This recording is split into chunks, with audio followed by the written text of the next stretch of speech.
Good morning, everybody. Good morning. Good morning. It is, what is this, May 20th? 5/20/21. Thursday morning. Hope you're doing well. Busy day. Busy day. A lot going on in my work life today. So I got a lot of stuff going on. I'm sure there's a lot of stuff going on in the hobby in your lives. Hope everybody's doing well. First of all, good morning. Thank you for joining. Going to cover a few topics this morning. We're going to hit on some hobby news, what's going on. I'm going to share a video on what's considered maybe the biggest vintage collection to date that's been found, $20 million. I thought this was pretty exciting. Also going to share with you, hey, everybody's grading, right? There's a lot of different grading companies right now. Did you know there's going to be a course on grading in June down in Florida, and you can win a prize and a job if you want to become a grader? It's like wizard school in public. I'm actually really interested in this. Would love to go. I don't think it's going to be possible for me, but just so much going on in the hobby. Well, not obvious, but today being the 20th is also the kickoff, I believe, of the Dallas show. I don't know if it starts today or it starts tomorrow, but I know a lot of people are heading down there. I'm looking forward to the content. I'm actually not regretting going. I didn't really have an interest to go except to meet people. Like, I'm not looking to buy or sell anything. And I really enjoyed, I'll say real quickly, I enjoyed Dustin's video this morning. Personal Finance Dad did a video of his thoughts, his deep thoughts on preparing for the show, because I have to say, I agree with a lot of things he was thinking about. Like, do I bring stuff to buy and sell? What do I wear? How do I? And it was also very funny. He made some great 80s and 90s references, which I thought were very funny. Anyway, did enjoy that. And I'm looking forward to seeing his content. I think he's going to be live tonight. So if you want interested in what's going on in Dallas, check out Dustin and Personal Finance Dad. That should be pretty interesting. Let me go ahead. Let me see what else we talk about. I'm going to talk about some NFT games, right? I'm going to talk a little about So Rare, which is a soccer game, which I'm really, really liking right now. And I want to share that with you guys. Talk a little bit about NBA Top Shot. What else I've got on the agenda? Oh, I'm going to talk about bar cards. Good morning, John. Good morning, Shane. Good morning, Costa Rica. So let's go ahead and jump into some content. Let me share my screen and we'll take a journey down. Here we go. First of all, let's stop here. Let me give you an update on the monitor here. And I'm just giving updates, right? Not sharing too much data, but right now in the Target in-store, not much new going on. Target restocks, not much new going on. Like, remember yesterday, I was kind of waiting in the morning for this big Target drop. I never saw a Target drop yesterday. Maybe it didn't happen. Maybe we missed it. I don't know. But Target, I never saw anything special. Target in-store had some PlayStations that were dropped. And then Walmart did do drops yesterday. And this was select football. And I'll even tell you this. So I'm on a DSL line, so my network's very slow. But I did click on some of these links, and I was able to actually get product in my cart. And I was like, wow, this is amazing. So I can see that this is continuing on. Walmart is, continuing. I'll also say, too, again, I'm in Northern Virginia, and apparently yesterday was the Walmart stock day in our area as well. Now, I have a friend in New York who sends me information and intel on what's going on. And he was able to tell me on Monday what the Walmart stock was going to be like how much of what things were going to be in it. And it was a big drop. Long story short, in my area, okay, I didn't actually get out yesterday to chase retail, but I talked to several friends in a different area. I have one friend who got $1,700 worth of retail yesterday. That's how much him and one other person got there, and they bought it all. They were the only two people there. They bought it all. $1,700 worth of Prism and Prism basketball, select football. That is a hell of a haul. Another friend of mine was in a group that got, I think he did a split with a couple people. But there are people out there hustling, and they are getting it. And I'll also say this nicely. The guy who got the $1,700 with stuff is a really good friend of mine. He's a good guy. He's not flipping the stuff. He's a pack addict. He is addicted to this stuff. In fact, he's going to need to call me for some top loaders, which I'll gladly still give you top loaders, even though I know you're hoarding all that stuff to yourself. I understand. As much as I love the product, I don't think retail's, I don't know.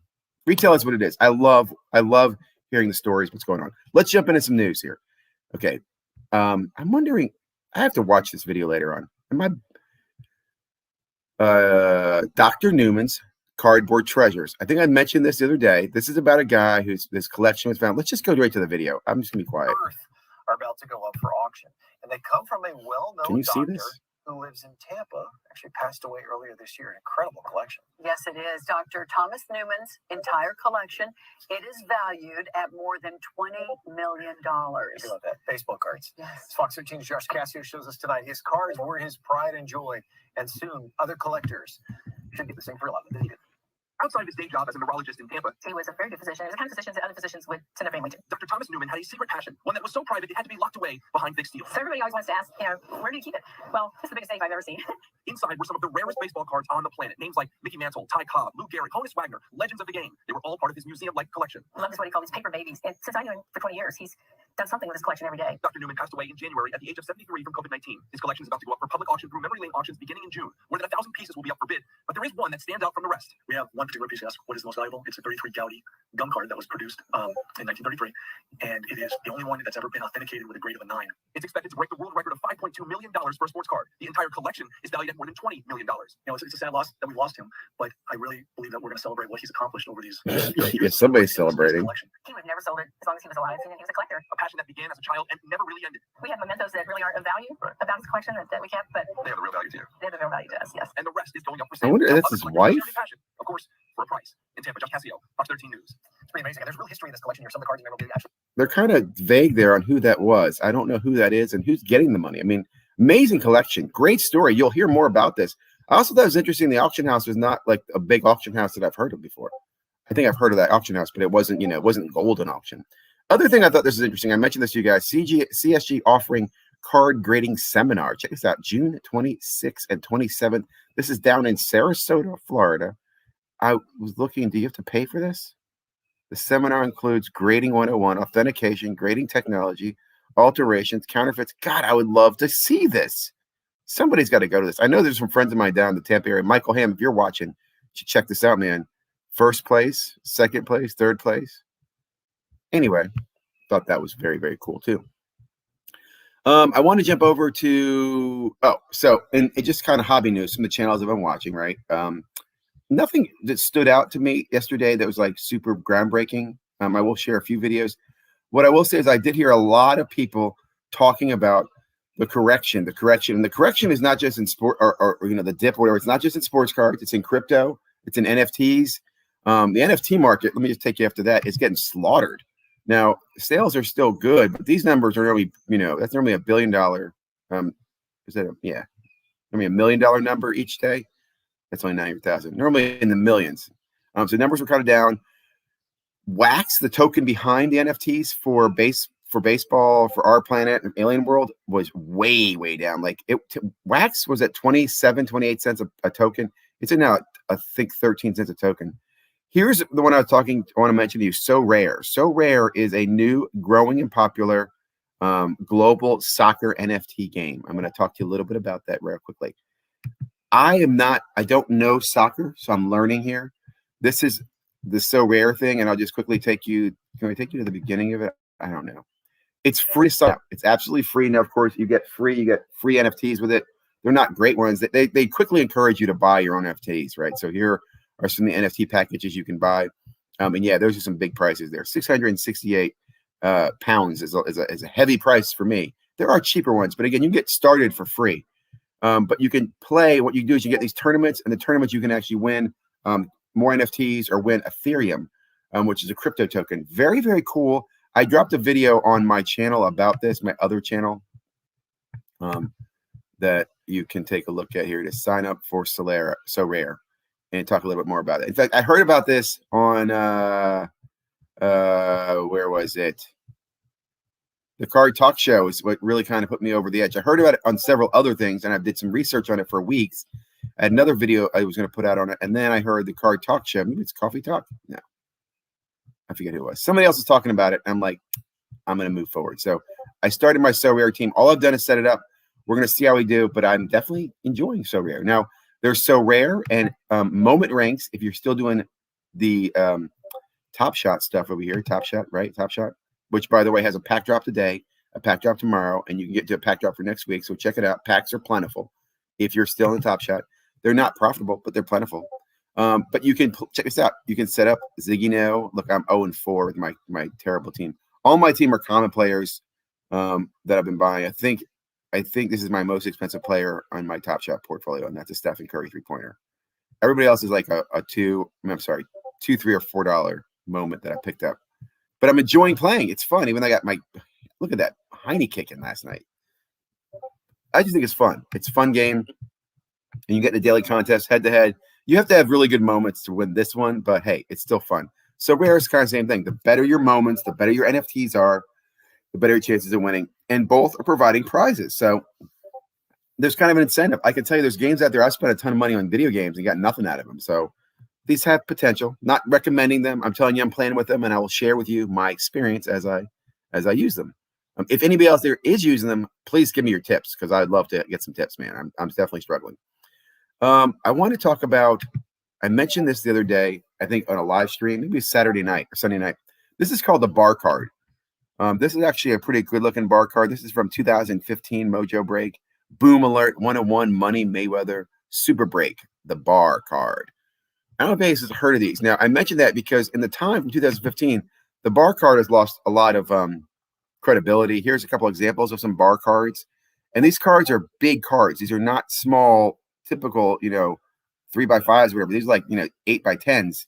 And they come with these big pieces of plastic. And I mentioned that because we were talking about grading and grading companies and the big things. And I just think to myself, all the grading companies out there could do some pretty creative stuff. And look at how bad the bar card was at one point. And that was very popular. I'll put it that way. I'll leave it at that. But I did want to mention the bar card. It is something, again, if you've been around the hobby for a while, you definitely should remember the bar card and kind of its rise and then its fall. I think like right now it's just, Super Break, I think is a company. Super Break, the bar, Pieces of the Past, Hybrid, ED, box blowout cards. These are just terrible. Stay away from them. They're awful. They're absolutely awful. Let me see. What else do we want to hit on here from the hobby? Great video there from Dallas Card Show Thoughts. I do recommend checking that out if you haven't already. Talk a little bit about what's going on around the hobby today. Let me go ahead, pop out of the browser, go back to the stream. I'm assuming, let's see, we got some questions here. I'm assuming everybody saw everything I was showing, because if not, that just didn't work out really well because you just heard a black screen talking to you, and that would have been bummers. So Michael Ham, check out the Sarasota grading thing. You should, I don't know if you have the time, 2 days is a long time to go to a grading seminar, but man, I thought that's pretty cool. It is the Wine Fairy in the house. Thank you for stopping by, Wine Fairy. I still want to do that collaboration where we open up a box of sports cards and enjoy a bottle of wine. I think wine and cards have so much more in common than people realize. And I really think it's funny that Gary Vee hasn't taken to this, because to me, sports cards, especially wax, right, is kind of like so much like wine, right? Because the first thing you think about when you think about wine, you think about, well, what year is it, right? What year were the grapes? What was the earth like? What was the world like when these grapes were harvested? Well, in sports cards, if you're looking at wax, you go, well, what year is it? What rookies are in there? What grapes of yumminess are in that box? And you got some good grapes and you got some bad grapes, right? You got some grapes that go bad early, like white grapes, right? The white wine Chardonnay, they don't hold as long. And then you got the longevity of grapes, like the red wines. Like you could hold a good bottle of red, and it only gets better with age. Well, Bowman is a bottle of red. Bowman foot baseball. You take Bowman baseball and you just put it away in the wine cellar. That stuff only gets better with age. It's like a red wine. That is like a red wine. Let me give you an example of a white wine. Opening day is probably a white wine. You got to sell that stuff quickly. You got to drink that and embrace it and move on. Maybe Donruss Paper would be a white wine. Optic, more of a red, maybe a or Merlot, earthy. It's Optic. Anyway, I'm going off on a tangent here with the wine comparison, but there is so much that you can compare wine and sports cards to. Vintage cards, vintage wine, exactly. See what I'm saying? Could you imagine? Like, here's a perfect example. How about opening like a 1950 something box and a 1950 something wine? Probably be extremely expensive to do. Maybe you could do it with like a 90s. Maybe you could open like a 90s bottle of wine and a 90s box, like a 1990 Fleer and a 1990, Opus One, right? Boy, would that be good, right? A freaking Opus One and a box of like 1990 Fleer. You're not going too broke. And you could think about the memories. The taste would remind you of certain things, the visions, the colors. So much we could do there. So much, again, emotional, right? You're right. A lot of emotional ties there. Any upcoming baseball releases? Let's go check that out. Let's go. I don't recall anything coming out right now that's worth chasing. think Topps Finest is the next one that's exciting to me. As you guys watch me, I'm going to go straight over here. I'm going to Blowout, and I go to Blowout's release calendar. They do a pretty good job keeping things up to date. Topps Sterling is next week. Onyx Vintage Baseball Collection, which is cool. It's not Topps, but that comes out on the 27th. Finest is June 2nd. That's probably the next release I will be looking forward to. Topps Baseball Series 2. Oh, release date June 9th. 6/9/21. I do like me some release 2. Ooh, that's exciting. That makes me think about, will they release NFTs? Will they have a Series 2 NFTs? Which brings me back to a quick topic. Let me just say, where'd my camera go? Top Shot people, if you're listening, you got to stop calling S1 and S2 Series 1 and Series 2. Series typically reoccur over and over. For example, in Topps, every year you have Series 1 and you have Series 2, but it's broken up by the year. You have 2019, 2021, Series 1, Series 2. Same thing with Upper Deck. Upper Deck has Series 1, Series 2, right? Top Shot comes out, and their first season, which is a bubble season, which is a short season, they call it S1. I hope they were calling it Season 1 moments. I think someone started calling it Series 1 moments. And then Season 2 comes. Now, first of all, let me point out there's a huge difference between bubble season and full season. And they should have seen that coming, and everybody should have seen that coming. But apparently, no one told that to Top Shot because they've just been making moments like there's no tomorrow. And we're in Season 2, Series 2, and now we're talking about S3 and S4. Remember, these are seasons, not series. Please don't call them series. They're just not. It's not fair to sports cards to call it. It'd be like calling the moment a prism refractor. It's not a prism refractor. It's a moment. It's a video clip that's been tokenized. Let's not use sports card terminology in the wrong place. Series can repeat, right? Series 1 in the spring, Series 2 in the summer, Series 1 in the spring, Series 2. We like series. Okay. I bet they put NFT insert cards. I do too. I absolutely agree. And I'll tell you what they need to do. Both of them, both Topps and Panini, you need to get rid of the digital stuff. If it's not NFT, stop making digital stuff. That just confuses people. It confuses the consumer. They come to your website and you got Topps Bunt and you got Topps NFT. Stake with one. It's like, I can't even explain it. It's like, why would you sell wired telephones anymore, right? You moved to cellular technology. People got cell phones. They carry them around. No one buys a phone that's still wired to the house and call it, a magic phone at home. That's digital. Get rid of the digital stuff. I'm curious to see what's going to happen. I will be honest. I am a little skeptical on the execution that we'll see in the NFT market space from Panini. Just from what I've seen with their last video talking about the blockchain, they didn't talk about PAX at all. I don't think they really get what they're supposed to be doing still. They concern me. At the same time, Top Shot doesn't know what the heck they're doing.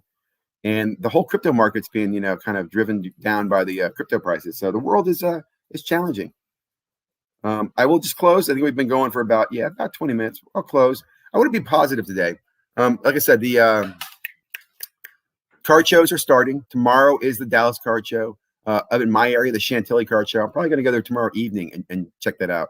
So maybe I'll make a video or go live from there. We'll see how it goes. But I'm excited about those. I think there's some good bellwethers in the hobby. I don't think anything changes personally. And what I mean by that is, let's say there's a little spike or a little dip based on the next few weeks. I don't think that really impacts the hobby in general. When I say correction's not the end of the world. Correction's not crashing to zero. Correction is that some of the rules that we've been breaking have going to get called in. Some of the short orders are getting called in. Stop buying non-rookie cards. Stop buying shiny cards of vet players that aren't their rookie card. I'm sorry. Focus, right, guys? Focus. Focus on products too. Buy good products. Don't buy every product's not a good product.